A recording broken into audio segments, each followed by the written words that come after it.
Hello, this is Sarah from the Kawaii Study Bartfast, and today, instead of Demon Slayer, it got a new show, which I've never seen before, and I'm kind of excited that I have a chance to watch it. It's on IMDb TV, and it is called Fringe. You may have heard of it. For whatever reason, I never watched it while it was airing. I'm not sure why, because from what I've seen, it's like absolutely my jam. But anyway, having never seen it, I figured that what I'd do is that I'd watch for about half an hour, stop, make predictions, and then cover the rest of the show and talk about the predictions, like how right on I was or how horrifically wrong I was. And I thought that that would be a lot of fun. The only things I really knew about the show before I started watching it were that Joshua Jackson was in it and John Noble was in it, and I think there's something about alternate dimensions, but I could be wrong about that. So let's get into it and discuss Season 1, Episode 1 of Fringe, Pilot. Are you a sad individual living under a Parisian opera house and dropping chandeliers on people's heads for fun? Well, you may want to stop because that's a crime and get yourself a podcast. How do you do that? Easy. It's with Anchor. Anchor is a totally free app and website, and you can record from your phone or your computer. You don't need fancy smancy equipment. Seriously, I have recorded podcasts from my bathtub while I was bathing. Anchor is free and super easy to use. Anchor has really simple podcasting tools. You sign up and then you start podcasting. It really is that simple.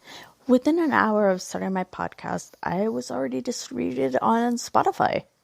Now I'm on Spotify, Google Podcasts, Breaker, and Radio Public. So look for the app or the website. The website is anchor.fm, and the app, just go to your friendly local app store and look up Anchor. That's ANCHOR. Happy podcasting! So we open up on a very upsetting turbulency airplane ride from Hamburg, Germany, to Boston, apparently. So it happens that everything's like rolling around. It's a dark and stormy night, and we focus on this very sweaty, very stressed out looking man who injects himself with something. And at first I was like, oh, okay, that's an insulin pen, whatever. If it was insulin, it was a really bad batch because, well, the people on the plane, they start melting. Like, they turn to gooey and their flesh becomes gelatinous. It's actually pretty awful. Like the special effects are really good. The CGI of the plane, like in the first shot of the show, is awful, but this is like, ugh.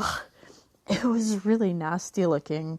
So, like, he gets up, and as he goes, like, you can see all the people, and, like, they're melting, and it's horrible. And the pilot manages to push the autopilot button, which is how the plane lands safely in Boston, because otherwise it would have crashed, because everybody on the plane died. Apparently. Maybe? I'll get to that later. So we open up to two people on a bed, a very squeaky, creaky bed. They are having a clandestine affair because they both work for the FBI. The man, John Scott, I don't trust him. There's a reason later on that, like, further cements my distrust of this dude, but it's like, I was watching the scene and it's like, there's something off. So there's something going on with this guy. And then we have Olivia Dunham, who has gorgeous, gorgeous hair. This woman's hair is so pretty. But anyway, so they're making out, and Scott tells Dunham that he loves her and it's all very happy and they're snuggly. Then she gets a phone call and gets ready to leave, and then he gets a phone call and they leave. So they end up at the airport. Olivia's there first and she's talking to a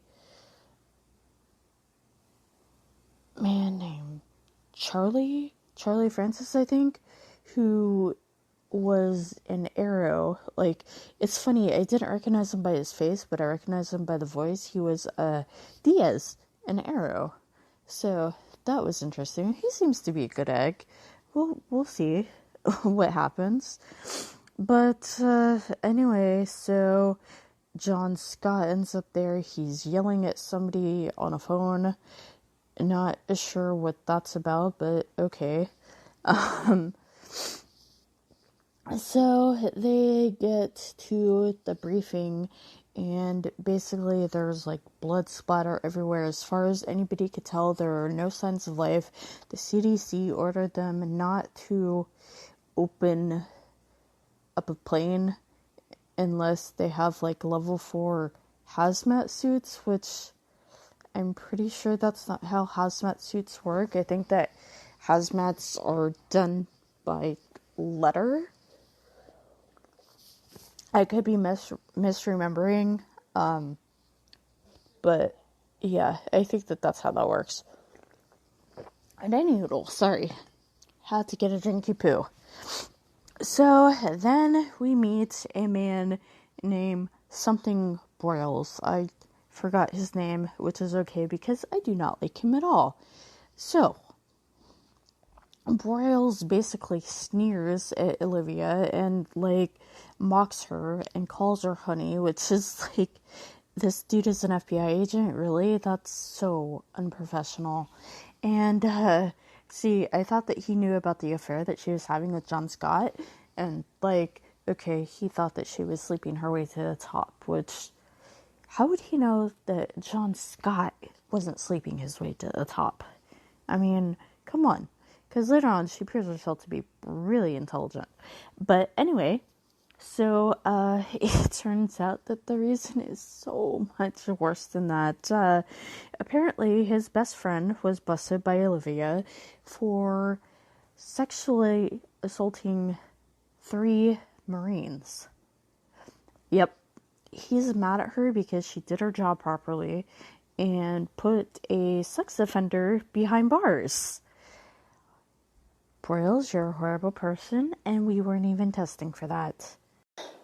So Broyles basically picks a bunch of people to go on the plane after they get into the shoots, and Olivia's like, hey, you know, I'm here too, and he gives her shit about being a liaison, and then after, like, back and forth, he tells her to suit up and get on the plane, and they get on the plane, and it is absolutely disgusting. Like, it's slimy, and, like, people have melted, and they're all goopified, and she's like, well, I don't think that this is an act of terrorism, which, gotta disagree with her there, because that would be a great way to terrorize people. I mean, like, in a few minutes, like, all these people have died horrifically, I might add, and basically been rendered unfit for an open casket viewing. You know, they're rendered because they're slimy and goopy. Look, I thought it was funny, okay? Don't judge me. So anyway, they get back, and basically Broyles gives Olivia what seems like kind of like a BS assignment. He's like, well, there were some people passing off a suitcase at the storage area, and she's like, oh, great. And then that's when he refers to his friend sexually assaulting 3 people as a lapse of judgment. And wow, I would not want to work for this man. He's horrible. I hope his asshole ruptures and he bleeds out in the show, because like he's awful. Like, okay, yes, sexual assault is technically a lapse of judgment, but it is also a conscious decision. And minimizing that just because you have a friend, like, seriously, he should be thanking her because, she stopped a sexual assaulter. Okay, sorry, just... Oh, have you ever, like, seen a character on a TV show and it's like you just want to reach through the screen and strangle them? So, anyway, oh, and I forgot to say this, and I can't believe this, but, like, meanwhile, a guy pulls up to the airport, and, like, obviously the tarmac's been shut down, and he's like, oh, what's going on? And it looks like the guy who injected himself on the plane, but logically it can't be, because, like, even if what he injected himself, like, somehow saved him from the goopification, they didn't open the plane, so he wouldn't have been able to get out to drive up to the airport. You know what I mean? I mean, like, there's no logical way he could have snuck out. So, logic also dictates that, like, it's probably a twin, but since the show deals with alternate dimensions, if I remember correctly, I'm thinking it's like an alt version of What's-His-Face, who I don't think ever was given a name yet. Well, ever. Because I haven't finished watching the episode. This is like the first 30 minutes that I watched. But I'm enjoying theorizing. So I'm thinking alt version. Somehow. Not sure how that's going to play out. But it should be interesting. And then... So, Olivia goes to the storage unit, and for some reason, John Scott is with her. Like, why? And this is what made me think that there's definitely something fishy about this dude. Because, I don't know, why is he there? There's, like, no reason. Oh, and they talk, and she's like, oh, it weirded me out, and I love you too. And it was like, I don't know, this doesn't bode well. He's definitely a bad dude. I swear, if this dude turns out to be like a good guy, I'm gonna be so pissed off. But it's because, like, I'm gonna feel tricked, and I'm not gonna feel as smart, and that'll be sad. But anyway, so they look through the dumpster, and they find some ammonia, which is weird, but it's not like the gotcha that, like, I would think. I mean, like, somebody was cleaning something, so I guess that's the basis, but they're like, so basically they start popping locks on the storage unit, like, so I couldn't really see, because, like, the quality on IMDb TV is not that great, and plus my phone's very small, but I don't think that they were actually picking the locks. I think that they had a key. But anyway, so they go through a couple storage units. There's like one with a couch, one with a car, and then they get to one with like animals and lab equipment, which apparently is something people do. They keep animals and apparently sometimes children in storage units. Yeah, that was interesting. When we had our storage unit when we lived in Washington, we were talking to the dude who ran the place, Kevin, and like they had like all these things like no animals or people, and it's like, oh come on, people don't actually put people in storage unit. And he's like, yeah, actually a couple of years ago they did, so that's a thing that happens. So anyway, Agent Scott is looking through the things, and then he sees the guy who looks like the guy in the plane, and he pulled up to the airport. I'm gonna definitely say that that's not the dude from the plane. So, the doppelganger. Because, I don't know, a twin would actually make sense for us, too much sense for a sci-fi show. So it's got to be something a little more out there, right? Right. So anyway, so he starts chasing him, and then he calls Olivia, and she starts running too, and he's very close, and then the dude sets off a grenade and blows Agent John and Olivia back. And Agent Agent Scott, sorry. I was like, wait, that's not his name. Yeah, Agent Scott. So somehow he survives this. Barely. But his flesh has been, like, liquefied, so they put him in a coma, and they basically have him on ice to stop the decay. So, and Olivia survives too. Like, head hurting. Like, whoa, I imagine. But, she's alive, which is good, and she sees Agent Scott, and he's not in good shape. So, I don't know. It's weird because, like, I think that there's something fishy about Scott, but why would he go after somebody like that if he knew what was going on? Like, I think that he knew to be there, but I don't think that he would want to be goopified.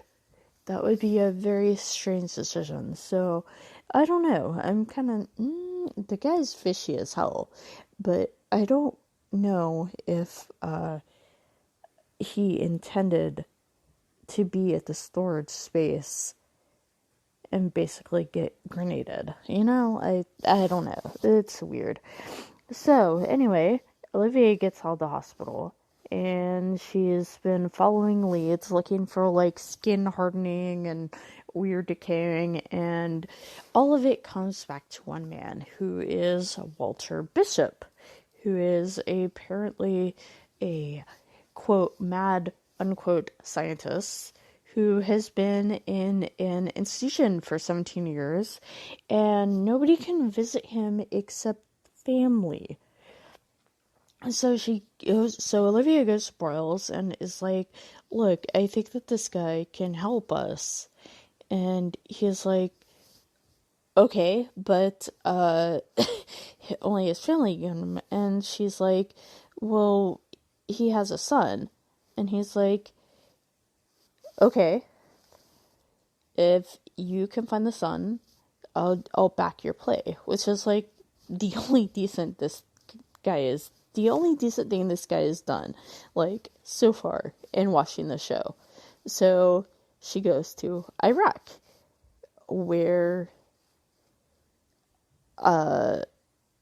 Peter Bishop, who's the son name, I wanted to call him Joshua, but that's the actor's name. I hate it when that happens. But, so he's planning something with his guys, and it turns out that, like, he is very intelligent, and... Hold on a second. So sorry about that. I had to groan for about 2 minutes straight, because... for Peter's, like, they're basically giving a dossier on him, and they say that he has 190 IQ, and that's supposed to mean that he's super duper smart. Okay, small rant here. That's not how the IQ test is supposed to work. It's not actually a measure of intelligence, and you're thinking, well, why did they call it an intelligence quotient test? No idea. But what it is it's supposed to measure deficiencies. So if you take an IQ test and you're not doing well in something, then you're supposed to learn it. That's how it actually should work. Unfortunately, it's been used to support racism and classism, and one of the main indicators of a high IQ score is money. Not kidding about that at all. There's a great book, IQ, there's like some subtitle, it's by Stephen Murdoch. Highly recommend it if you get a chance to read it. But anyway, sorry about that, rant over. So she catches up to Peter in Iraq and tells him, hey, you know, like, I need to talk to your father. And he is very condescending, calls her sweetheart, and she tells him that she has a file on him, and if he doesn't help her, she will tell everybody he doesn't want to know about where he is, which would be kind of a dick move, except he's been such a condescending jackass that it's like, nah, whatever. But honestly, I don't think that there is a file. It just, I mean, it doesn't, like, seem in her character to actually do that from what I've seen. I could be wrong, but just like everything that we've been, like, told about Olivia, I don't think that she would actually do that. Like, I have no problem believing that she would threaten somebody, but not like that. It just doesn't seem like her bag. So he's like, fine. So they go back, and on the plane, he talks about what his father did, and he thought basically he invented toothpaste. And he was like, well, when they took him away, I realized that it didn't really have much to do with toothpaste. And apparently, Walter was like horribly abusive and neglectful. So it's like he has a reason to not want to see his father. And I get that. But I mean, like, she also told him, like, hey, you know, there's somebody I care about who's dying. And he's like, oh, we all know somebody who's dying, which Joshua Jackson is really good at playing dickheads. He really is. I don't know anything about the dude, but I'd like to think that he was a nice guy. So anyway, they get to the institution and they meet Walter, and he is very scattered. He's not in good shape. He's very shaky. He's kind of incoherent and doing things like babbling about butterscotch pudding, which I don't like butterscotch pudding. I can imagine that institution butterscotch pudding would be like 20 times worse. So, yeah, so he actually talks to Peter, and his first words to his son, who he hasn't seen in like 17 years, are, I thought you'd be fatter. Which, like, wow, he's horrible. I mean, I love John Noble, but like, Walter is just the worst. He's, oh. But anyway, so that's where I have gotten so far in the show. So now I'm gonna watch the rest of it and talk about it and talk about what I got wrong and right. Okay, see you there. And now it's time for a quick break. So, we have Peter, Olivia, and Walter all on a rather unhappy little road trip. Walter is asked if there would be anybody who would know about the experiments he was doing 17 years ago, and he's like, well, maybe God or my assistant who, died. And then he brings up somebody named William Bell, who he calls Belly. Okay, sure. So apparently William Bell is the head of a company called Massive Dynamics, and as they're driving, they pass a sign, so it's obviously a pretty big deal. And while they're talking, Walter's like, ah! And they're like, what's wrong? And he's like, I've pissed myself. And, like, I wouldn't make a note of it. It's just, like, Peter's like, great. And Walter's like, it was only a little squirt. And that delivery is one of the funniest things ever. Like, I don't know if I can express how funny I found it, because, like, literally I just busted up laughing. Like, John Noble is great. Like, I don't really like Walter so far, but, like, I've liked everything I've seen John Noble in. He's phenomenal.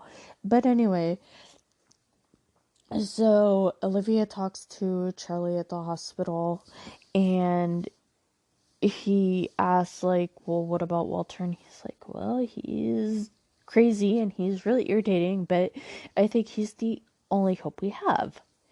So they go into John's room, and it's another agent, Peter, Walter, and Olivia, which I'm not sure that they would necessarily allow that. I mean, it's really confusing because obviously he's not that contagious, but it seemed to be like really contagious on the plane. Maybe the contagion part died out after a while, I'm not sure. But okay, sure. So, basically Walter grabs a scalpel and Peter's like, are you gonna stop him? And Olivia's like, no, let him do what he's doing. So he takes a sample from Agent Scott and is like, yeah, I got to take this to the lab. It's at Baltimore Harvard. And Peter's like, your lab's gone. It's been gone for 17 years. And Walter freaks out. So Olivia ends up talking to Broyles, whose first name is Philip, and I swear I'm gonna call the man Boyle because he's just awful. Like, she's like, I really think we need to open up the lab to Harvard. And he's like, yeah, if only your tenacity were because you actually care, because I think you're having an affair with Agent Scott. Which she is, so that part's fair, except for the part that the reason he's so pissed at her is because she was doing her job. So that's kind of, shut up, Boyle. So, anyway, they open up the lab to Harvard. We have a science cow. So, they're in the Harvard basement, and Walter's like rhapsodizing over like all his old equipment. She's like, yeah, I need this, and I need this, and I need this, and blah, blah, blah. And he's like, oh yeah, I need a cow. And Olivia's like, a cow? And she's like telling Agent Deathwood to write all this stuff down. And she's like, why? And Peter's like, well, if you must know, cows are close genetically to people. And she's like, oh, did you learn that with MIT? Which, okay, sure, maybe. And he's like, no, I learned it from reading a book. You should try it sometimes. I want to punch Peter in the nose. But anyway, so you get a delightful scene of them leading a science cow down a hallway. I like the cow. She's a cute cow. I hope that she survives the show. We also get this great line from Walter. Humans are the most perfect test subject unless you want milk. Then you get a cow. Which, Walter, dude, humans can produce milk too. I mean, it's probably not, like, nutrition, like, super nutritious because, it wouldn't have enough of the vitamins to, like, nourish an adult because it's for babies. But, I mean, you could say that, like, you could drink it, but I mean, then again, whole cow milk probably wouldn't be that great either. I don't know, I've never tried it because the thought of it disgusts me. Haha, I was right. And Olivia did not have a file about Peter, so that makes me pretty happy that my instincts were right on that. It turns out he was running away from gambling debts. He had a system, and it didn't work out because apparently the house was cheating. So, it turns out that there's a possibility that because Scott was blasted with the unfinished formula, that there is a chance he could survive. The only thing is that basically to reverse engineer it, they would have to know everything that was in the storage unit. The only person who would know what was in the storage unit was the guy who set off the grenade, who nobody knows who he is, because the person who saw him was Scott, and Scott got blasted and is in a coma. So Walter is like, oh, we have this thing like where we can basically connect the conscience of a person in a coma, and you can also do this to a corpse who has been dead for less than 6 hours. A corpse. okay, that's just wild. And, like, through the whole thing, Peter's like, this is nuts. And so he says the way to do it would be to inject Olivia with ketamine, LSD, and Neurontin, which I haven't had ketamine or LSD, but I did have a really bad reaction to Neurontin. It basically put me in the hospital and nearly made me pass out. It was really awful. So, not a drug I would recommend. Not so sure about LSD and ketamine, which is a horse tranquilizer and, acid. So then she had to have like a insertion thing in the base of her skull and float in water in her underwear. Why does it have to be your underwear? I mean, like, I guess that they were like, oh, well, we don't have enough time to get a bathing suit, but, like, it seems very specific that, like, it has to be your underwear. I don't know, that was weird. But, anyway, so they have a request to have Agent Scott moved from the hospital to a janky lab in Harvard, which just, I have no idea how that got okayed. Like, how? Because, like, obviously Boyle doesn't trust Olivia, so why would he be okay with this? Like, I would like to have seen this scene because that would be amazing. But anyway, so Charlie is there and he's like checking up on her and he's like, are you okay? And then Walter is like, oh, okay, it's time to strip to your underwear. And Charlie's like, huh? And then he notices the cow, and he's like, is that a cow? And Olivia's like, yeah, her name's Jane, which I'm assuming DNA Jane. So they actually start it, and Olivia's whole thing is like, oh, well, John would do the same thing for me. And it's like, I'm not so sure about that. I still think that there's something shady about John, and I think that since I was right about Olivia's file, I may be right about this. But we shall see.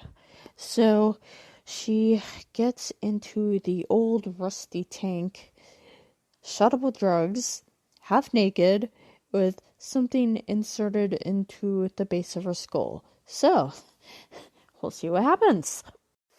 We have Olivia in the tank, and Walter is explaining how it works. Basically, the brain is used as a server, and then they sync up, and then they can share thoughts. And Agent Scott is just looking horrible. So Agent Farnsworth introduced her first name, which is Astrid. Thank you, show, for identifying these people so I can call them by their names, except for Boyle. But he's not in the scene, so it doesn't really matter. So Olivia gets in contact with John. It's this really cool scene where, like, the background keeps on changing. Like, she's in what looks like a junkyard, then it changes to what looks like a child's bedroom, and then there's a cemetery, and then they're at the FBI, and she sees, like, her uncle's kayak. It's very surreal and trippy, and I liked it. It was super cool. So Olivia talks to John and she's like, I need you to tell me who this guy was. And he doesn't seem to remember, which is weird because you think that he would, because, like, he knows that he's been hurt. He knows who she is. So I think that John is shifty. I really do. Like, I'm like 99.5% sure that he's like a bad guy. And also, I figured out who he was, because I was looking at the scenes, like, when he's, like, all cleaned up, and it was like, he reminds me of somebody. And the actor is the same dude who played Christopher Chance in Human Target, which is based on DC comic. The guy who plays Charlie Francis was in Arrow, which is based on a DC comic. John Noble was the voice of Dr. Jonathan Crane in one of the Batman games. I want to say Arkham City. I could be wrong, which is obviously based on a DC comic, and who better to voice a Batman villain other than John Noble? I think that he would make an excellent Pamela Isley. But anyway, so that's what's going on here. Astrid now has the guy's face basically imprinted in his mind, so she goes to the FBI and starts drawing up a sketch of him basically on the computer, and they're looking for him, and he has no criminal record. So this is interesting. They find him, and it turns out that yes, indeed, it is the man who was on the plane.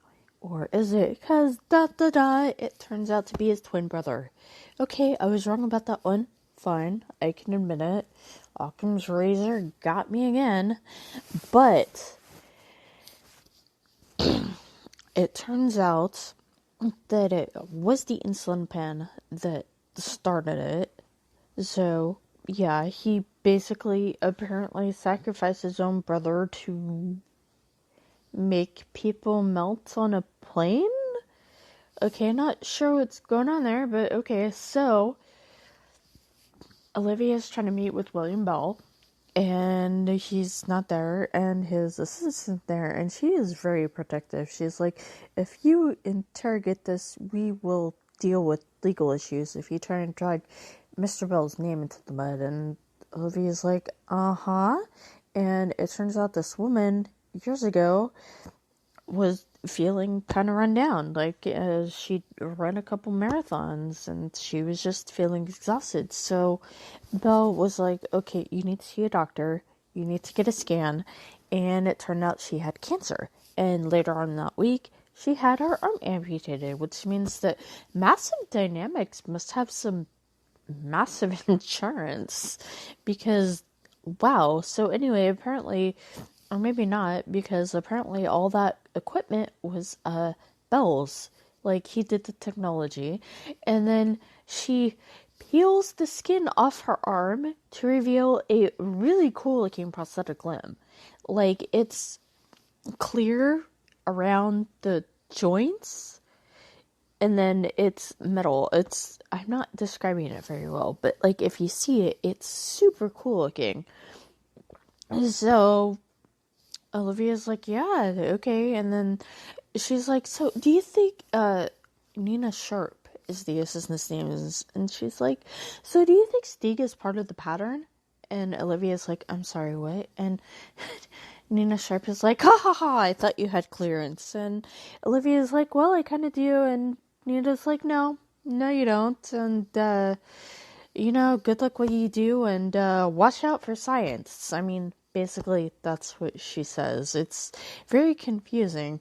So Olivia is rightfully baffled by this, goes on the way to pick up Walter and Peter so that Walter can, like, get what Stieg knows, and Peter, because Walter's kind of bonkers. And by the way, when she's calling them, Walter, Astrid, and Peter are watching SpongeBob. It's very funny. So they go off to see what's up. So they locate where Richard Stieg is. They're looking around, and Olivia noticed a little indentation in the floor, and there's a space underneath it, or there's a lab. There's like monkeys and everything, and Peter and Walter are in the car waiting around. Walter starts talking about Peter might having hypertension, and Peter's like, yeah, whatever. And then he sees Richard trying to escape out the back, so he leaves Walter in the car and starts chasing after him. Olivia is chasing after him too. Richard is very rude and knocks over a bunch of people, and they jump across buildings and onto dumpsters. And finally, Peter catches up with Richard and starts punching him in the face. So they have Richard, and Olivia's trying to be really nice, pointing out that this guy's used a weapon of mass destruction and killed 147 people. And he's like, I got nothing. And it's weird because Peter's watching it, and I swear it's like there's different images on the TV, but they're supposed to be the same. It's really confusing. But anyway, it's very strange because it happens again when Richard is alone in the room. Like, you can see him from a different angle, but he's not in the same position. I don't understand how they couldn't have caught that, but anyway, whatever. So,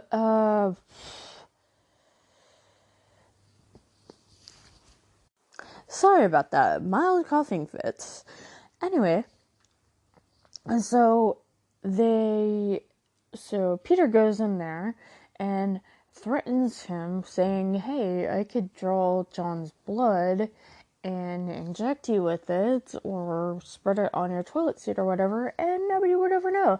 But I don't have time because he's dying, and Olivia really likes him, so could you please? And Richard does nothing.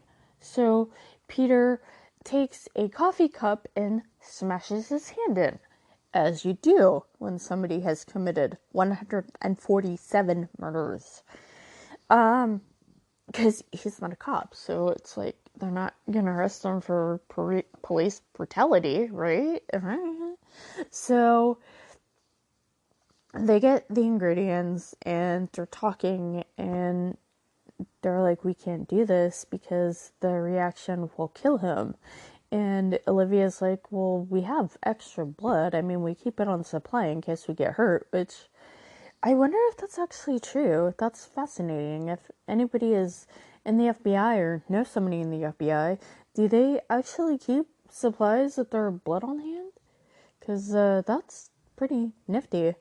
It makes a lot of sense. But anyway, so they get started on that, and Olivia comes out, and Burroughs is like, I got you the lab, right? And she's like, yeah, thanks. And they're talking, and here's where it gets really, really weird. Because he's like, well, there's like all these mysterious things going on, and, if you work for us, and Olivia's like, who's we? And he just goes on and on about these weird things, like somebody's writing numbers on walls, and they turn out to be like battle formation coordinates, and some airplane windows blew out, and then there was a giant tsunami which killed like 83,000 people. But the weird part is, like, earlier he acted like he had no confidence in her. Like, he thought that she was just stupid, and like, I don't understand, like, this change, because obviously she's been good at her job, because she got his friend thrown in jail, I mean, so it's not like he doesn't have a basis of comparison for her work ethic. She's obviously very good at what she does. Anyway, it's very strange, and she's like, I just want it to go back to the way it was before, and Burl's like, I don't think that's going to happen. So he's being nicer, but it just really doesn't make sense why. And also, it's important to note that he knows about the pattern too. So, is this like a separate thing that people are coming to terms with, or is he in cahoots with Belle? Hoo-hoo! It turns out I was right about Mr. Scott, but anyway, to slide back a little bit, they actually cure John. He's in the hospital. He has to wait for like a week or something until his skin heals, so yay, sort of, except he's evil, so not so much yay. Olivia goes to visit Stieg and ask him for more information, and he tells her that he was threatened by somebody from her office and that he had a tape recording. So she goes to the place where the tape is buried, and fortunately has a tape recorder. Lucky her. I can imagine it would be like really easy to find a tape recorder just in your car nowadays. I don't think that people really have use for them, with cell phones and all. But, so yeah, she listens to the tape, and it's like they're talking, and it turns out that it was a conversation he was having when he showed up at the airport. So he knew about that, which is interesting because I have a lot of questions. Like, did he threaten him to steal what he stole from Massive Dynamic? Or was it something else? Was the threat involving his brother? Like, how do you threaten somebody to steal from their place of work and kill 147 people, including their brother? And the second question I have is, is Boyle working with Scott? Is that why he sent her to the storage? Because he had to have known. Like, this, if he knew about all of this before, then he had to know that there was something hinky going on at the storage unit, right? So, was he working with Scott or not? I don't know. It's really weird. So anyway, Scott wakes up, goes to Steve's room, and smothers him with a pillow. As you do when you threaten somebody into murdering 147 people and you do not want them to spill the beans.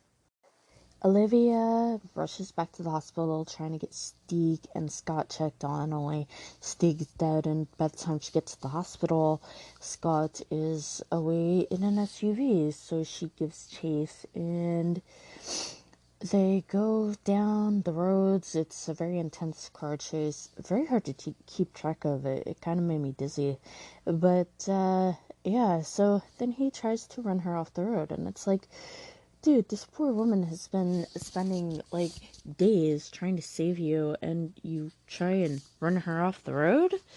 Okay, sure. And I was really confused about, like, how he knew that Stein was there, and even more confused about how basically his body was breaking down from the inside, and, like, he's able to kill people and go on car chases. Okay, sure, but then again, he did see Olivia in the unconscious state, so maybe that's how he knew that Stieg was there? Because, like, obviously, if how did he know that he was in the hospital? I mean, that's just lucky, right? That's just luck.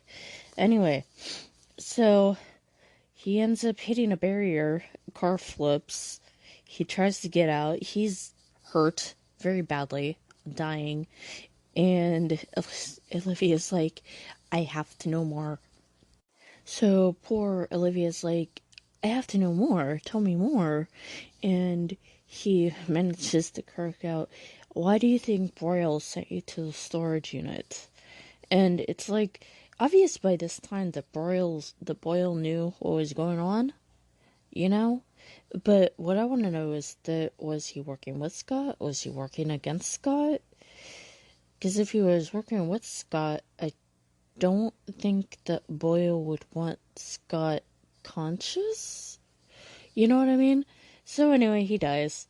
And basically it was kind of for nothing. Like, all the effort that went into saving him, except for, they know that he's shady. So, meh.